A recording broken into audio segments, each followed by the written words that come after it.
Thank you all, and if I'm missing anybody, I apologize, but you've been amazing. And then you have Steve Witkoff, who worked so hard.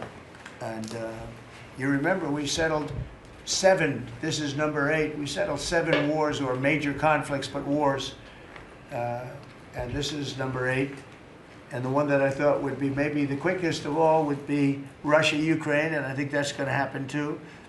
But in the meantime, they're losing about 7,000 people a week, and that seems pretty bad. They're losing mostly soldiers, young soldiers. They go out to war and they're getting killed. And while it doesn't affect us in a lot of ways, we've got a big ocean in between, you don't want to see that happen. It was a big mistake. That war should have never happened. It would have never happened if I were president.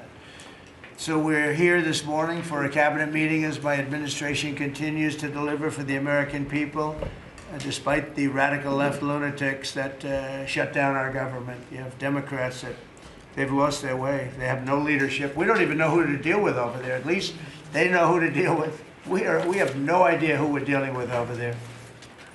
It's like they have no idea what they're doing. Republicans have voted repeatedly to pass a clean, nonpartisan bill to reopen government at the same funding levels. We're not going to do anything only good for health care. We're really, I think, become the party of good health care. And they keep using health care as a cudgel. They want to try and get everyone thinking about health care. We're the ones that are saving health care. In fact, one of the things we're doing is we're going to be reducing the cost of medicines by 100%, 200, 300, 500%, and even more than that, because as you know, we're in the process of favored nations right now. We've exercised a clause because we were subsidizing the entire world. The entire world pays a fraction of what the United States has been paying. And we've already, numerous Pfizer and other companies have already signed. And other countries are a bigger problem because they've been getting a subsidized rate. We've been paying for years. This has gone on for 30 years. We've been reducing the rate of drugs for other countries because we've been paying much more than we're supposed to. And they used all sorts of ideas like research and development. I said, what about Germany? What about these other countries? Aren't they paying? No, we have to pay research and development. It was all nonsense, and I couldn't listen to it anymore. So it's a very radical, big, tough shift, very tough. We got a lot of things going on there.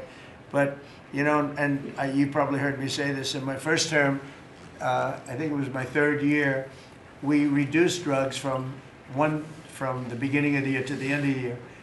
And I was so proud of it. I actually had a news conference to announce it, and it was 1/8 of 1%. Think of that, which is barely a reduction. But it's the first time in 28 years that there was a reduction in drug prices for the year. So